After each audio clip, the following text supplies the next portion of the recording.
طاہر اشرفی صاحب، کتنا اہم ثابت ہوگا یہ معاہدہ جو آج امریکی صدر کی جانب سے کیا گیا ہے، اور اس میں الفاظ بھی استعمال کیے گئے ہیں، حماس کو ڈسمنٹل کیا جائے گا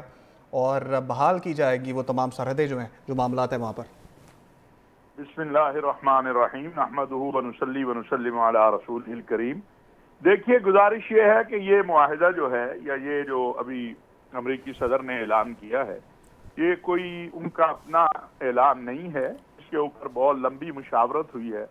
جس میں تمام عرب اسلامی ممالک بھی شامل ہیں، اور تقریباً 160 ممالک جو ہیں وہ اس کے اوپر آن بورڈ لیے گئے ہیں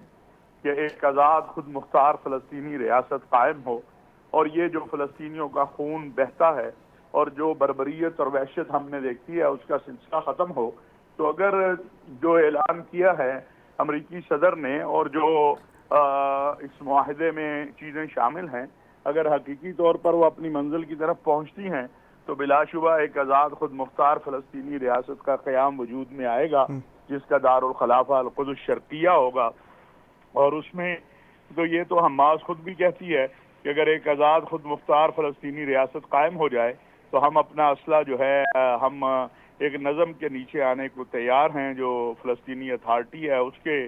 تو دوسری بات یہ ہے کہ اگر فلسطینی اسے تسلیم کرتے ہیں، فلسطین کے لوگ اسے تسلیم کرتے ہیں، تو عالم اسلام کو یا عالمی دنیا کو اسے تسلیم کرنا ہوگا، اس لیے کہ یہ انہوں نے قربانیاں دی ہیں، 100 سال سے وہ قربانی دے رہے ہیں۔ اہل غزہ نے جس طرح اپنی زمین کا ایک پتھر بھی کسی کو نہیں لینے دیا ہے، تو آج فیصلہ کرنے کا حق بھی اہل غزہ کا تھا، اہل فلسطین کا تھا۔ یہ سلسلہ بہت طویل عرصے سے مذاکرات کا شروع تھا، جس کا مین کردار سعودی عرب کے ولی عہد امیر محمد بن سلمان تھے۔ انہی کی کوششوں سے آپ نے دیکھا کہ بڑے ممالک جو ہیں انہوں نے فلسطینی ریاست کو تسلیم کرنے کا اعلان کیا، اور پچھلے ہفتے میں جو ملاقات مسلم سربراہوں سے ہوئی جس میں ہمارے وزیر اعظم بھی موجود تھے، اس میں یہ 21 نکات جو ہیں پریزیڈنٹ ٹرمپ کے، ان پر اتفاق رائے ہوا۔ آج اسرائیلی وزیر اعظم نے بھی اس کو مانا ہے، اللہ کرے وہ اس پہ قائم رہے۔ تو ایک آزاد خود مختار فلسطینی ریاست کا قیام جس کا دارالخلافہ القدس الشرقیہ ہو، الاقصی کی آزادی ہو، اس پہ پورا عالم اسلام جو ہے متفق ہے، اور اس حوالے سے میرا نہیں خیال کہ کہیں پر کوئی اختلاف پایا جاتا ہے۔ اچھا علامہ صاحب، یہ بتائیے گا کہ آپ کو لگتا ہے کہ جو ماضی میں ہم نے دیکھا اس طرح کی بہت سی پہلے بھی باتیں گردش کرتی رہی ہیں، اسرائیل پہ اب اعتبار کیا جا سکتا ہے کہ قطر پہ اس سے پہلے انہوں نے حملہ کر دیا جہاں پہ ثالثی کی تمام باتیں ہو رہی تھیں، اور اب ایک اتنا بڑا جو ہے وہ معاہدہ ہونے جا رہا ہے، کیا اسرائیل اس پر من اسی طرح سے عمل کرے گا؟ مسلم دنیا جو ہے وہ بھی، اور عالمی دنیا بھی، اور امریکہ بھی، اصل تو اسرائیل کی طاقت امریکہ ہے، اور اگر امریکہ میں کھڑے ہو کے نیتن یاہو اس کو تسلیم کرنے کا اعلان کرتا ہے اور امریکہ بھی اس کو تسلیم کروانے کا اعلان کرتا ہے، تو پھر ہمیں اس وقت یہ ضرور کہنا چاہیے کہ اللہ کرے کہ اسرائیل اس کو تسلیم کرے اور اس پر عمل کرے۔ اگرچہ اسرائیل نے ہمیشہ دھوکہ کیا ہے، لیکن فی الوقت تو یہ جو معاہدہ ہے یہ تکمیل کے مراحل کو پہنچے، اور اس کے بعد اگر جس طرح ایک اتھارٹی بنائی جا رہی ہے، عالمی ایک کونسل بھی بنائی گئی ہے جس کو خود امریکی پریزیڈنٹ دیکھیں گے غزہ کی تعمیر نو اور اس معاہدے کو تکمیل تک پہنچانے کے لیے، تو میں سمجھتا ہوں کہ اسرائیل کے لیے اتنا آسان نہیں رہے گا، اور بالخصوص ایسے وقت میں جب کہ دنیا کے بہت سارے ممالک نے، برطانیہ موجب بنا اسرائیلی ریاست کا، اس نے بھی فلسطینی ریاست کو تسلیم کر لیا، فرانس نے کر لیا، یورپ کے بہت سے ممالک نے کر لیا، آج امریکہ کرنے جا رہا ہے۔ تو اسرائیل کے لیے اتنا آسان نہیں رہے گا کہ وہ اس وعدے سے انحراف کرے یا اس معاہدے سے بھاگ سکے۔ اچھا طاہر اشرفی صاحب، کیا یہ اسی تناظر میں ہوا ہے جو کہ عالمی طاقتیں، مختلف ایسے یورپین ممالک بھی تھے جو فلسطین کو تسلیم کرنا شروع کر گئے تھے، تو کیا یہ جو پریشر ہے یہ ڈیولپ ہوا ہے جس کی وجہ سے امریکہ کو بھی سوچنا پڑا اور اسرائیل کو بھی سوچنا پڑا کہ کام مزید خراب نہ ہو جائے، سارے ان کی طرف ہو جائیں گے، ہمارا کام مزید بگڑ نہ جائے؟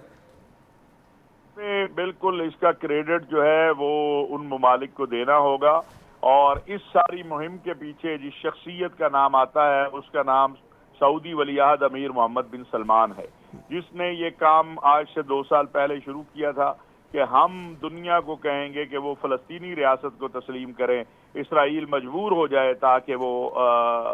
معاہدے کے اوپر، اور اس میں پھر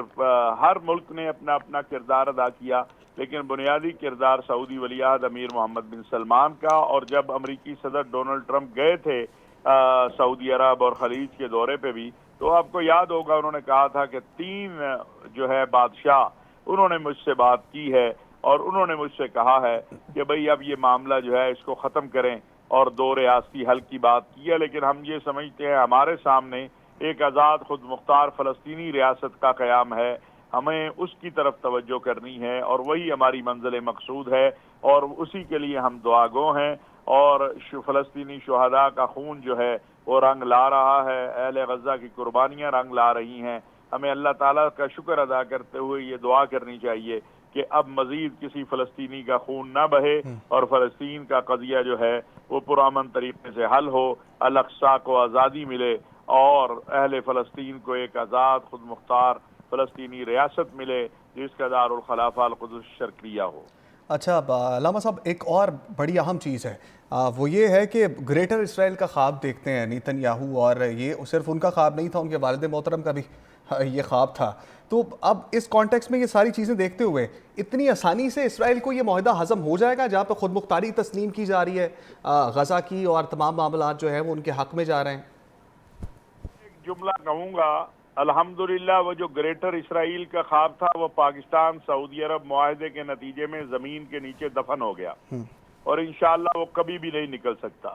یہ بات ذہن میں رکھیں کہ گریٹر اسرائیل میں سعودی عرب کا ایک حصہ بھی شامل کیا جاتا تھا، اور الحمدللہ ہم اتنی اللہ تعالیٰ کے فضل سے، اللہ تعالیٰ نے ہمیں جو اپنا کرم کیا کہ ہمیں محافظ حرمین شریفین بنایا ہے، اور جنود ارض الحرمین شریفین بنایا ہے، تو اللہ نے ہمیں یہ استطاعت اور طاقت دی ہے کہ ہم نے ہندوستان اور اسرائیل کو مل کر ابھی مارا ہے مئی میں، اور اب یہ اسرائیل کو بھی نظر آ گیا ہے اس معاہدے کے بعد کہ اس کے لیے گریٹر اسرائیل کا خواب جو ہے وہ پورا نہیں ہو سکتا۔ اور جس دن کا یہ معاہدہ ہوا ہے اس دن سے لے کر آج تک آپ نے دوبارہ نیتن یاہو کے منہ سے گریٹر اسرائیل نہیں سنا ہوگا، تو یہ اللہ کا شکر ہے، وہ تو اس معاہدے سے زمین دوز ہو گیا۔ لیکن ہمیں جاگتے بھی رہنا ہے، مسلم امہ کا وحدت اور اتحاد اس جگہ پر لے کر آیا ہے امریکہ کو اور عالمی دنیا کو، اس اتحاد کو مزید مضبوط ہونا ہے، اور انشاءاللہ تعالی آپ دیکھیں گے کہ پاکستان جو کہتے تھے پاکستان کا ان ریلیونٹ ہو چکا ہے، آج اللہ تعالیٰ نے پاکستان کو ہر مقام پر صف اول میں کھڑا کیا ہے، قائدانہ کردار ادا کیا ہے۔ ہمیں اللہ کا شکر بھی ادا کرتے ہیں، اپنے برادر اسلامی ممالک کا بھی، اور اپنی قیادت کا بھی۔ آپ کا سیاسی اختلاف ہو، مذہبی اختلاف ہو، لیکن حقیقت یہ ہے کہ فیلڈ مارشل حافظ سید عاصم منیر صاحب اور میاں شہباز شریف نے جو محنت کی ہے اس کے نتیجے میں آج آپ دیکھیے کہ پہلے ہم شامل نہیں تھے، یہ بھی میں آپ کو بتا دوں، میں بڑی ذمہ داری سے کہہ رہا ہوں کہ اس سارے عمل کے اندر، لیکن مارکہ حق کے بعد اب کوئی ایسا عالمی کام نہیں ہو سکتا جس میں پاکستان نہ ہو۔ تو یہ اللہ نے ہمیں فاتح بنایا، اللہ نے ہمیں سرخرو کیا، اور انشاءاللہ اس معاملے میں بھی ہم سرخرو ہوں گے۔ علامہ صاحب، ایک آخری سوال آپ سے یہ پوچھنا چاہوں گا کہ آپ کا علم بہت زیادہ ہے اور آپ ہم سے زیادہ سمجھ رکھتے ہیں، جسٹ فور انڈرسٹینڈنگ، سمجھنے کے لیے، جس طرح سے آج ذکر کیا گیا ہے کہ ڈسمینٹل کیا جائے گا حماس کو، اور اس کے ساتھ ساتھ کہ وہ دوبارہ اسرائیل پر اس طرح سے جو ہے وہ حملہ نہ کرے، کہیں جھول نظر تو نہیں آ رہا اس تمام معاہدے کے اندر کہ دوبارہ سے جو ہے وہ خون ریزی کی جائے گی حماس کو ختم کرنے کے لیے فلسطین کے اندر؟ میں سمجھتا ہوں حماس